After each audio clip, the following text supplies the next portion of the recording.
Pessoal, vamos fazer o nosso giro pela política. Vamos falar sobre pesquisas estaduais. Tem umas pesquisas muito boas para Bolsonaro saindo e, por um acaso, o Lula brigou, entrou na justiça, o PT entrou na justiça contra o Datafolha na Bahia. O que eles estão com medo dessa pesquisa do Datafolha? Estou até curioso. E vamos falar sobre a situação no Rio de Janeiro, problemas do Lula e problemas causados pelo Lula. Alguns são ruins, outros são muito ruins. O Ciro Gomes no Jornal Nacional, o que teve de novidade? Adianto que nada. E checagem da checagem de Bolsonaro. Como era esperado, o pessoal da esquerda está dizendo que Bolsonaro mentiu, errou, falou um monte de mentira e coisa e tal. A gente vai ver que não foi bem assim, não. Vamos começar então com as pesquisas regionais. Primeiro aqui o agregador não teve nenhuma pesquisa nova de ontem para hoje, então não há nenhuma mudança de fato aqui no agregado de pesquisas do Poder 360, né? Agora saíram umas pesquisas regionais, ou seja, pesquisas para presidente, mas só em determinado estado. E os números são muito bons para Bolsonaro. Por exemplo, em Minas Gerais, Bolsonaro apareceu com 46% e Lula com 35%. Isso é muito melhor do que as últimas pesquisas em Minas, que davam Lula à frente de Bolsonaro. Além disso, lembre-se, Minas Gerais é um estado em que é muito decisivo aqui nas eleições. Todo presidente que ganhou no Brasil ganhou em Minas Gerais também. Então faz uma diferença enorme isso daqui. E esse resultado aqui é muito mais razoável quando você encaixa com a eleição para governador, né? O Zema, embora ele não esteja apoiando diretamente Bolsonaro, existe uma identificação muito grande entre o Zema e Bolsonaro. E Lula está lá com o Calil, que por outro lado realmente também tem uma identificação muito grande do Calil com o Lula. Ladrão pra caramba, roubou pra cacete, pegou lá dinheiro até do Atlético Mineiro ele roubou dinheiro. Enfim, é realmente uma identificação muito grande lá. E aí agora os percentuais estão muito mais próximos dos candidatos a vereador, faz muito sentido, né? É a pesquisa da Modal Mais Futura, é uma pesquisa que o pessoal da esquerda não gosta, mas é uma pesquisa tão boa quanto outra qualquer, né? O Instituto Paraná em São Paulo também colocou Bolsonaro à frente de Lula, além da margem de erro, porque a margem de erro aqui é 2,3 pontos, então dá mais do que essa diferença aqui, ou seja, Bolsonaro está na frente de Lula em São Paulo, com certeza, segundo o Paraná Pesquisas. É outro instituto de pesquisa que a esquerda não gosta, mas que, novamente, não tem nada de errado nisso daí, né? Agora, isso daqui, de novo, contrasta muito com a pesquisa do Datafolha, por exemplo, que estava vendo os números em São Paulo, ainda empate em São Paulo, em Minas Gerais o Lula na frente, uma coisa muito estranha nessa história toda, né? Ou seja, Minas Gerais e São Paulo, vocês sabem, são os maiores colégios eleitorais do Brasil, então faz uma diferença enorme. Bolsonaro está na frente aqui. Saiu também em Rondônia. Em Rondônia, Bolsonaro está ganhando com muita facilidade. O instituto é o Veritá. De novo, é uma pesquisa só em Rondônia para presidente, e lá Bolsonaro não tem para ninguém, ganha no primeiro turno 54,4% dos votos. Né? Muito bem informado o pessoal lá de Rondônia. Agora, a grande curiosidade toda é a seguinte, olha só, um juiz atendeu o PT, um juiz lá do Tribunal Regional Eleitoral da Bahia, atendeu o PT e censurou uma pesquisa Datafolha na Bahia. A Datafolha não é aquela pesquisa Datafolha grandona que fez no país todo e daí deu resultado de várias coisas, não. Foi uma pesquisa contratada especificamente por uma entidade lá na Bahia, eu não sei qual é a entidade aqui, Rádio Metrópole de Salvador. Foi contratada pela Rádio Metrópole de Salvador, uma pesquisa exclusivamente na Bahia, que falava sobre os candidatos ao Senado, ao governo, e também incluía perguntas sobre quem ia votar para presidente da República. E o PT entrou na justiça, proibiu a divulgação dessa pesquisa no Datafolha. Por que será que eles fizeram isso? Né? Assim, certamente não foi porque o Lula está bem na pesquisa. Né? Se fosse. E detalhe, ele proibiu exatamente a divulgação do caso de presidência, né? Não do governador. O governador eles deixaram tranquilo. Lá na Bahia o PT está mal em termos de governador, né? Parece que deve ser o ACM Neto o novo governador da Bahia, tudo indica, está para ganhar no primeiro turno. O governador do PT está muito mal, se você olhar aqui na pesquisa, né? Jerônimo Rodrigues do PT tá muito mal. Aqui tem o João Roma, que é do PL, mas também é outro governador daqueles que tá ali só para ter palanque do Bolsonaro lá, né? O ACM Neto é do União Brasil, então em tese não apoia nem Bolsonaro nem Lula. Então, no final das contas, é isso daí, o ACM Neto deve levar fácil para governador, não é novidade nenhuma. A questão toda Essa pesquisa lá da Rádio Metrópolis perguntou também em quem as pessoas votavam para presidente, e deve ter tido alguma notícia ruim para o Lula nessa história, né? Se você olhar aqui no agregador para presidente na Bahia, o Lula ganha com muita facilidade, mas já dá para ver que está começando a dar uma embicada para baixo aqui, né? Ou seja, a última pesquisa que tem aqui, é lógico, essa pesquisa, como está sob júdice, não vai aparecer aqui, mas tem do Paraná pesquisas em que mostra Lula caindo. Ainda, Lula está ganhando com vantagem, né? Começou a cair aqui, Bolsonaro está ameaçando uma subida. Será que essa pesquisa do Datafolha na Bahia trouxe informações sensíveis nesse aspecto? Fico curioso com isso. Não espero nada da Bahia, tá? Não vou enganar vocês, não. Não espero grandes coisas da Bahia, não. Mas não deixa de ser curioso essa ação do PT lá na Bahia contra essa pesquisa, né? Bom, falando um pouco aqui sobre Rio de Janeiro, vocês sabem que o Freixo ele declarou que mudou a posição dele sobre as drogas. Não acha mais que seria uma proposta válida, não quer mais a liberação das drogas, né? E é lógico, o pessoal aqui do Rio está usando isso contra ele, né? Está mostrando ele como um cara que mudou de ideia. Que foi, né? Ou seja, e lembrando ainda que, poxa, se ele mudou de ideia antes, por que ele não pode mudar de ideia depois, né? Então é o que eu falo, esse tipo de coisa em política você tem isso. No momento que você se identifica muito com uma causa, e o Freixo é muito ligado à esquerda, é muito ligado à política de descriminalização das drogas, você acaba ficando marcado. Se você mudar de ideia depois, meu amigo, é igual mudar de time de futebol. Você fica com uma imagem ruim entre a galera, né? Você pode dizer assim, não, mas ele pensou melhor e coisa e tal, mas fica aquela desconfiança. Se ele mudou antes, e o que impede de eu votar nele e depois ele mudar de ideia depois de novo, né? Enfim, isso é um problema. Se a gente der uma olhada aqui no cargo de governador aqui no Rio de Janeiro, a gente vai ver que está o Cláudio Castro com bastante vantagem. Eu não vejo nenhuma dificuldade do Cláudio Castro. Deve ter segundo turno entre ele e o Freixo. E aqui no Rio, Freixo e X ganha X. Não interessa quem seja X, né? Até o Crivella, eu votei no Crivella. Votei no Crivella porque entre o Freixo e o Crivella não tem jeito, né? Não tem alternativa. E, de novo, a minha grande preocupação é o Rodrigo Neves. O Rodrigo Neves é uma bosta de um esquerdista, é terrível aqui no Rio, mas o que ele tem de vantagem? Ele é um nome novo. O Freixo, ninguém vai votar no Freixo. Mas se o Rodrigo Neves chegar no segundo turno, a coisa pode complicar para o Cláudio Castro, hein? Pode ficar difícil. É mais um caso que a gente não tem um único candidato decente aqui no Rio de Janeiro, nada que preste. Mas desses aí que tem aqui, o menos pior é mesmo o Cláudio Castro, deve ser o meu voto nesse caso aqui.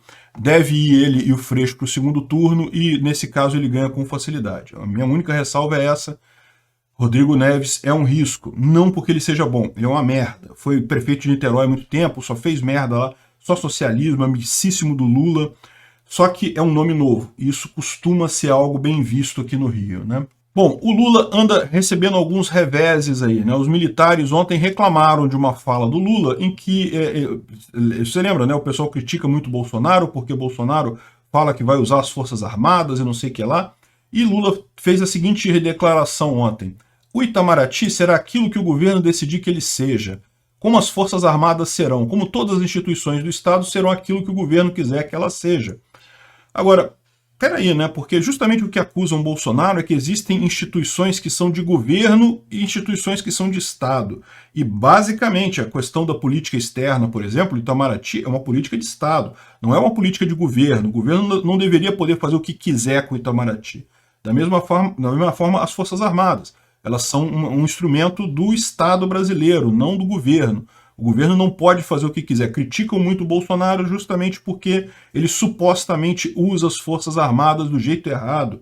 Eu não vejo isso, tá? Não vi nenhum erro que ele fez aí. O fato de ele ter colocado as Forças Armadas para fazer inspeção de código na urna eletrônica, isso está previsto, tem previsão constitucional. É um elemento de pacificação. Eu acho que ele fez isso neste sentido. Como a população acredita muito nas Forças Armadas, isso garante uma pacificação na aceitação do resultado da eleição, né? Então, o que o Lula está falando é exatamente o contrário do que... exatamente o que estão criticando o Bolsonaro de fazer, né? É lógico, como é a Folha de São Paulo, não poderia deixar de ser. Eles dizem que não, que Bolsonaro usa as Forças Armadas a seu favor, quando não é verdade isso, não tem nenhuma evidência disso, né? O que você tem é realmente muito apoio de muita gente dentro das Forças Armadas a Bolsonaro. Isso não é o mesmo de você usar as Forças Armadas para o que você quer. em momento algum, Bolsonaro botou as Forças Armadas numa situação de golpe ou de agir contra as instituições. E olha que teve situações que bem que poderia, né? Principalmente naqueles inquéritos inconstitucionais. A gente vai falar sobre o caso lá do Luciano Hang e coisa e tal, num vídeo lá no Ancapso. Nesse caso também a Polícia, aliás, a Polícia Federal, que é outro órgão que eles diziam que deveria ser independente, eu também acho que a Polícia Federal não deveria obedecer esse tipo de ordem. Ordem ilegal não se cumpre. Mas enfim, estão cumprindo contra Bolsonaro, contra apoiadores do Bolsonaro.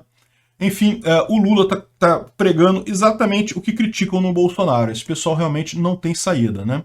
E aqui está falando sobre o outro grande problema que o Lula tem, o público evangélico, que ele não consegue crescer pelo motivo óbvio. E é que eu falo, esse pessoal parece que come cocô, não percebe o problema. Veja, o problema é a pauta do Lula, não é o jeito que o Lula fala do evangélico. Parece que eles querem dizer assim, não, tem que mentir, Lula, tem que falar mentira para você conquistar o público evangélico. Não, o pessoal sabe qual é a pauta do Lula. É o mesmo caso do Freixo que eu falo. Não adianta o Lula virar agora e falar, não, eu sou contra o aborto, não sei o que lá, e coisa e tal, porque tá todo mundo sabendo qual é a posição do Lula. Ele já deixou isso claro várias vezes, inúmeras vezes. E mesmo que ele mude de ideia agora, entra aquele fator. Se mudou de ideia agora, por que impede de mudar de ideia de novo mais adiante, né? De dizer agora, não, agora eu mudei de ideia, eu sou contra o aborto. Aí amanhã, não, eu só mudei de ideia de novo, agora eu sou a favor outra vez, né? Se mudou de um lado, por que não muda do outro também? Então, essa é o grande problema do PT com os evangélicos. O pessoal trata os evangélicos como se, tipo assim, não, a gente tem que dar um jeito de mentir certinho para eles, para conquistar os evangélicos. Caramba, não existe mais isso. O pessoal hoje em dia tem acesso à informação, todo mundo tem acesso à informação. Não existe mais isso de vamos enganar os caras e coisa e tal, né? Enfim, não é surpresa nenhuma que não consiga crescer entre os evangélicos, né? E está indo até indo a justiça eleitoral para conter onda evangélica. Olha só, tem que tomar muito cuidado com isso, porque da mesma forma que a desculpa lá em 2018 foi fake news no WhatsApp, eu já estou prevendo que a desculpa que vão dar para Bolsonaro ganhar em 2022 vai ser a questão dos evangélicos, dos pastores. Isso é uma coisa preocupante. Olha o que está acontecendo com o Luciano Hang, com os candidatos lá, com os apoiadores do Bolsonaro agora. Por que a polícia está visando esse pessoal? Porque a farsa, né, a fábula que foi contada pela Patrícia Melo Campos lá em 2018 é que esse pessoal que impulsionava mensagens. Então, por isso que o TSE foi em cima desse pessoal, que é achar evidências de que eles tenham feito isso. Uma truculência absurda, totalmente legítimo e coisa e tal, mas Alexandre de Moraes quer correr atrás disso, que acha que essa fábula é verdadeira. E daí, por isso, essas ações. Da mesma forma, isso pode indicar um ataque contra pastores muito sério nos próximos anos em função disso. Porque o Bolsonaro vai ganhar a eleição.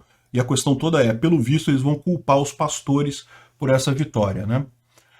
Agora, é o que eu falo, o Lula tem problemas, mas o principal problema dele é justamente o que ele defende. Olha só o que ele está defendendo aqui. Ele está dizendo que defende uma nova geopolítica mundial para discutir o clima.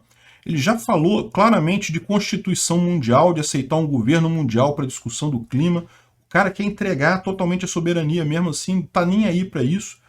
Foda-se, vou aderir à agenda da ONU e não sei o que lá, e é isso daí mesmo.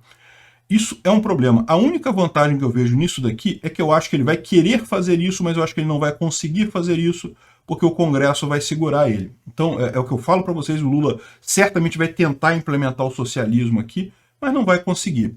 Agora, por outro lado, essa outra notícia aqui também é uma notícia realmente preocupante sobre a questão da Bolívia e do gás, né? Saiu foi relembrado esse discurso do Lula sobre a questão lá da entrega das refinarias da Petrobras para a Bolívia. Vocês lembram desse caso?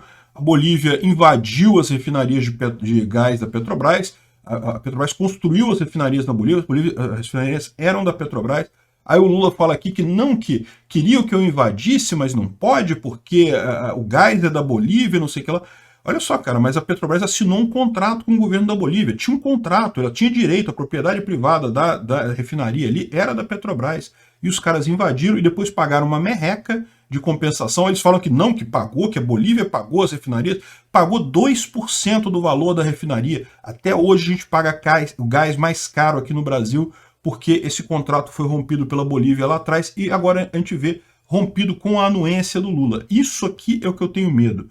Lula vai fazer o possível para ajudar os amiguinhos dele na América Latina. Vai foder o Brasil de todas as formas possíveis e imagináveis para ajudar os amiguinhos dele. E isso ele consegue fazer, infelizmente, como presidente. Então a gente vai se ferrar economicamente, inflação, um monte de coisa. Ele vai botar a culpa no Bolsonaro pela inflação, pelos problemas, mas vai fazer tudo para ajudar os amiguinhos dele aqui na América Latina, certamente. Isso seria o grande problema da vitória do Lula. Esse papo da ONU, da agenda globalista, ele vai até tentar, mas eu não creio que ele consiga.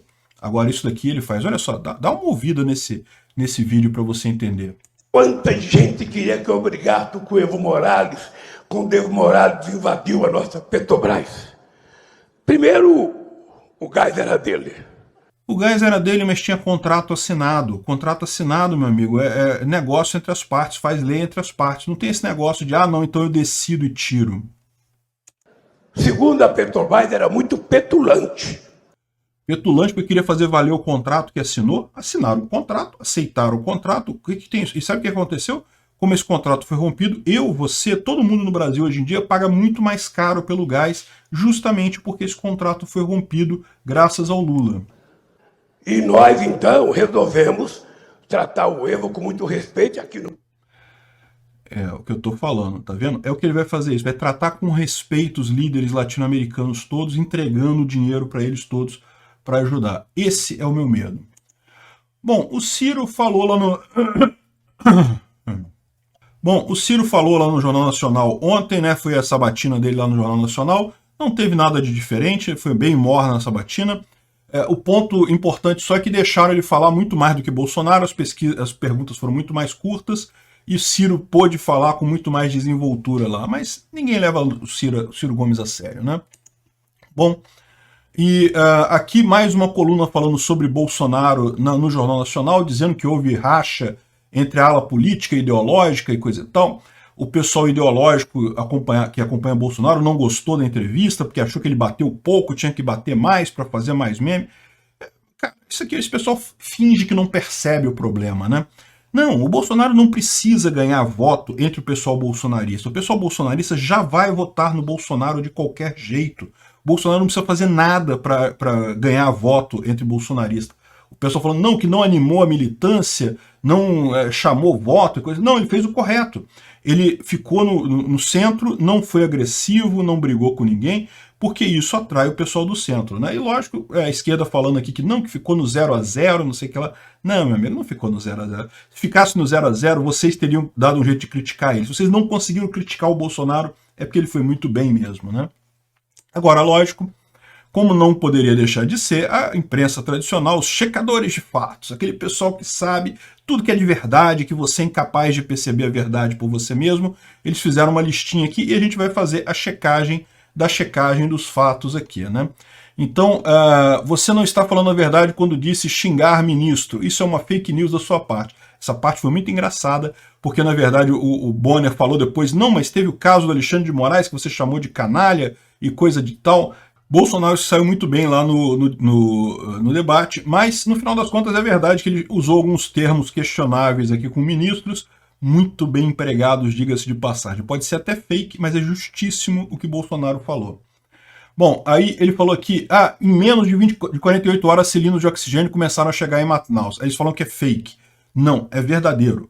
Veja a entrevista do Pazuello para o Rica Perrone no canal dele. O Pazuello explicou data, hora, tudo certinho. Esse pessoal fica com essa ideia aqui de que, não, que a White Martins comunicou o problema em 8 de janeiro, mas falou que estava com problema, mas que não ia ter falta. Quando falou que ia ter falta, que olha só, vai acabar, não vai ter oxigênio, em 48 horas chegaram os cilindros. Então não tem esse negócio de, não, desde 8 de janeiro, não sei o que lá, que só no dia 14 e 15... Não, no dia 8 de janeiro ela falou, olha, pode ser que a gente tenha problema. Mas pode ser, não tinha certeza ainda. Eles estavam trabalhando lá para resolver a coisa. Quando falaram que, olha, estamos com problema, não vai ter jeito, em 48 horas chegaram os cilindros lá, né? E nós estamos num governo sem corrupção. Não, é verdadeiro. Assim, veja, haver alguma corrupção no governo é esperado. Se todo governo é corrupto, não tem essa. Agora, que não tem grandes escândalos de corrupção no governo Bolsonaro, não tem mesmo. Olha só o que eles citam aqui. Ah, o ministro do Meio Ambiente foi acusado de participar de grupo de exportação ilegal de madeira. Isso aqui é totalmente falso. Plantaram isso para o Ricardo Salles lá. O que aconteceu? Era madeira legal, que faltou um documento na exportação, um alvará na exportação, mas não tinha nada de legal na madeira. E aí eles estão dizendo que é exportação ilegal de madeira, porque repara, não é madeira ilegal. É porque a exportação faltou um documento lá, uma burocracia qualquer. E aí, segundo dizem, um assessor do Ricardo Salles teria autorizado o envio dessa madeira. Não tem nada ligando o Ricardo Salles em si. E mesmo assim, cara, é uma coisa ridícula. Não tem nada de corrupção aqui. Não teve. Ele não recebeu dinheiro por isso, né? É uma questão simplesmente de o cara ter autorizado sair sem um documento. E aí o pessoal reclamou que o documento fazia falta e coisa e tal. E criaram esse esquema todo aí. Repara, não era madeira ilegal, não era desmatamento ilegal de madeira. É que a madeira legal estava sendo exportada, faltou um documento na madeira. Um absurdo isso que fizeram com o Ricardo Salles. Aí, o Roberto Dias foi acusado de pedir $1 de propina. Foi acusado da seguinte forma. Ah, fulano ouviu Beltrano dizer que... Pô, isso aí não é prova de nada, isso não tem evidência de nada. Fulano falou que Beltrano disse que Cicrano falou alguma coisa, porra. Como é que você vai acreditar nisso, né? E, finalmente, o caso do MEC, que estão investigando o Milton Ribeiro, que teria um envolvimento, né, sei lá, mas também não tem nada provado nisso daí, não tem nada certo nisso daí. Repara a diferença. No caso do Lula, você tem foto dele, imagem dele, visitando o apartamento com o cara da OAS, coisa e tal, todo o acordo que eles fizeram, milhares de provas lá no processo da Lava Jato. Aqui não, porque teve um cara que falou que pediu $1 por propina, não sei o que lá. Ah, faltou um documento na madeira para... Repara o que eles tentam fazer de equivalência de corrupção aqui, né? Aí aqui, o lockdown não durou mais de um ano. Fake. A declaração é fake porque o Brasil nunca adotou um lockdown rígido. Olha só como é que eles próprios se contradizem. É verdade, o Brasil nunca adotou um lockdown rígido como aplicado na China ou em países europeus. É verdade, nunca adotou um lockdown rígido, mas adotou lockdown. Você restringir o direito das pessoas de sair de casa é um lockdown, isso chama lockdown. Esse é o nome, lockdown é o nome disso. Você pode dizer que não foi tão rígido quanto em outros países, mas que foi lockdown, foi. E o lockdown durou mais de um ano. Durou, porque em 2021 a gente ainda tinha coisas fechadas, a gente proibida de sair de casa. É verdade, não durou em todos os lugares. Aí o pessoal fala que não, porque em junho o estado do Rio já havia liberado a circulação de pessoas em qualquer ambiente público. Verdade. No Rio de Janeiro durou menos tempo. Agora, em São Paulo, por exemplo, não. Em São Paulo durou esse tempo todo, durou até 2021. No final das contas, se você considerar o país como um todo, durou sim mais de um ano o lockdown aqui no Brasil. E foi lockdown sim. Ah, não foi tão rígido. Ótimo, né? Deveria não ter nada. Foi lockdown, foi um absurdo de qualquer forma, né? Aí fala aqui que nós começamos a investigar o caso dos pastores, não foi a Polícia Federal, nós começamos a investigar com a CGU.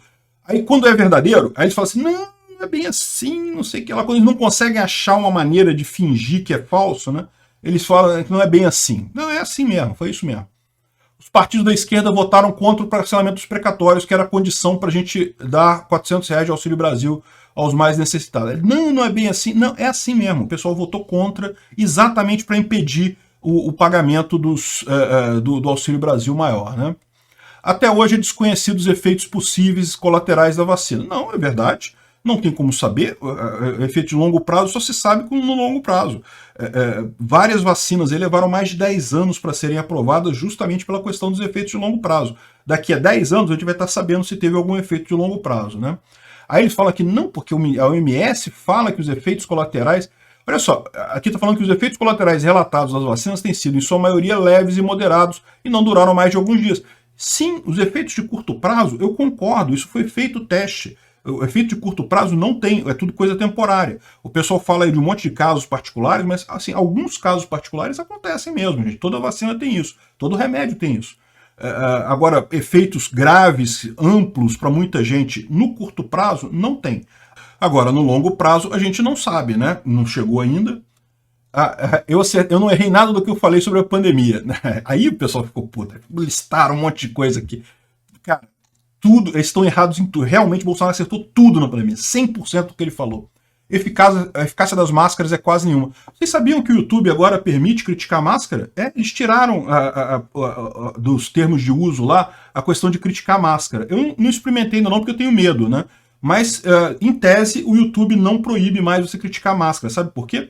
porque saiu uma reportagem, saiu um grande estudo na Universidade da Califórnia, no centro mais esquerdista dos Estados Unidos, dizendo que o efeito das máscaras para conter a pandemia foi zero. Não foi 5%, não foi 2%, não foi 1%, foi zero. Não mudou em nada a máscara, o que a gente já imaginava que aconteceria neste caso, né?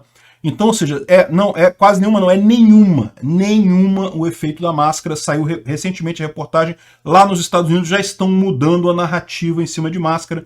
Por exemplo, uma coisa que usaram esse estudo lá da Universidade da Califórnia foi justamente porque a cidade de San Diego queria reverter, queria voltar a obrigar a máscara por conta de varíola dos macacos e coisa e tal, e mudaram de ideia, não vamos voltar a máscara porque não tem eficácia nenhuma neste caso, né? Cloroquina, hidroxicloroquina e ivermectina, a gente já falou para vocês que sim, existem estudos mostrando que tem vantagem, que pode ser usado, que é uma coisa positiva. Ah, mas a OMS diz que não. A OMS não é órgão médico, a OMS é órgão político. Não quer dizer nada em termos de eficácia. Ah, IgG alto para não tomar a vacina. Imunidade natural realmente é muito melhor do que a vacina, não tem como evitar. Se a imunidade natural não funcionar para conter o vírus, a vacina não funciona também. A verdade é essa, porque a vacina é uma forma de despertar a imunidade, né? Enfim, eles tentam aqui chutar qualquer coisa. Ah, não, que o Bolsonaro falou que é uma pequena crise, é mais fantasia. Eu concordo 100% com o que o Bolsonaro falou. Ah, foi uma coisa grave a Covid? Foi. Mas foi muito exagerado, teve muito exagero por parte da imprensa? Claramente, a imprensa matou muita gente com essa posição dela durante a Covid, né? Aqui, verdadeiro, Nova York mostra que pessoas se contaminaram em Covid por ficar dentro de casa, e sim, teve isso, teve essa coisa. O governador de Nova York, o Andrew Cuomo, falou isso explicitamente, as pessoas estão se contaminando em casa. E aí, sabe o que eles fazem aqui para dizer que é fake?